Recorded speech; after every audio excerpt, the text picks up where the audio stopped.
Making music in 2025 doesn't need to be complicated or break the bank, but you do need to make the right moves. So in this video, I want to go over how to start your artist journey in the best way in 2025 without overspending on unnecessary gear. Collaboration. One of the biggest mistakes new artists make is compromising on gear. Phone mics and USB mics might work, but they don't deliver the quality you need to stand out unless you're 𝗕𝗘𝗖𝗢𝗠𝗘. For as little as $150 to $250, you can invest in something like an 𝗕𝗘𝗠𝗘𝗠𝗕𝗄. I'd recommend a Rode NT1 or a Lewitt 240 Pure, or if you want, you can go with something a little more high quality, the Studio Project's C1. That's a great microphone. Super good bang for your buck. Next, you've got to pair it with an affordable interface. You can just use Focusrite Scarlett Solo or a 2i2 if you want to do some stereo recording.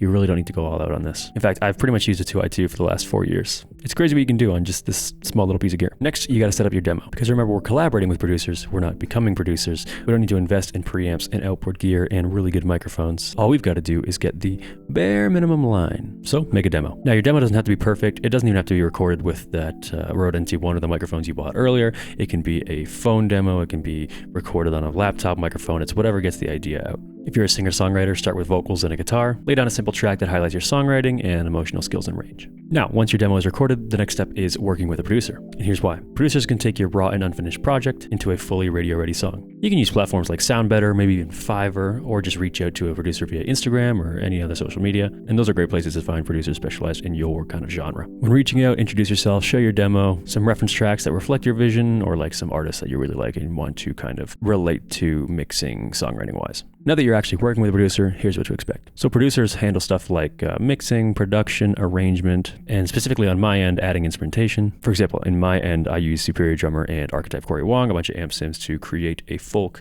rock, indie track really quickly. You guys will set your preferred way of working, but eventually you're going to need to record vocals, and that's where your microphone that you just bought comes in, and your interface. So you're going to record your vocals according to the quality that the producer sends over. It could be 48 kilohertz, could be 24-bit. That's more technical. You don't really need to focus on that. Just make sure it lines up with your producer's session. Record into a free DAW like Reaper or GarageBand, and you're going to send a WAV file over, or multiple WAV files if you're doing harmonies and lead vocals and double tracking and all that stuff. And your engineer is going to mix and master it. Now, what does that look like in real life? Well, here's a demo made by a great artist, 𝗕𝗘𝗠𝗘𝗠𝗕, that I work with, and he recorded on a Rode NT1. So just like I said before, it's a great microphone. This is what it sounded like before.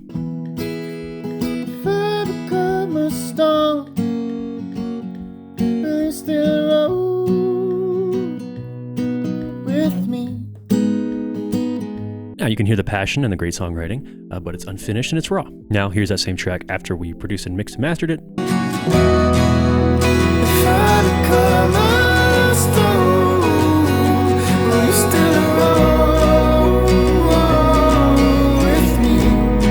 And it sounds great. It's finished, it's on streaming services at the right loudness levels. Super easy. I think we made that in 2 or 3 days. So working with a producer is not just about cleaning your stuff up. It's about elevating your song to its highest potential. And that's why I'd suggest that approach. If you're an artist and you just want to make music, it takes a long time to learn how to produce, mix, and master your songs yourself. While it may be cheaper, but maybe also not, because you might want to invest in plugins, it's much more efficient to find someone that you work with really well and just work with them. Odds are your rates will get better. Your prices will get lower. You'll be able to make more projects and bulk projects and all that stuff. It's much more efficient for you. So invest in solid entry-level gear, collaborate with professionals, and make music that resonates. If you want more tips to work with a producer, I do a lot more of this content on my Instagram, so you can follow me there, or you can just, subscribe and like and all that stuff here. And if you want to work with me, send me a DM, or actually there's a link below you can click, and that'll sort everything out. But yeah, thanks for watching, and here's to a great year for your artistry in 2025. Make sure you send your Spotify for Artists Wrapped at the end of the year. I'm looking forward to it.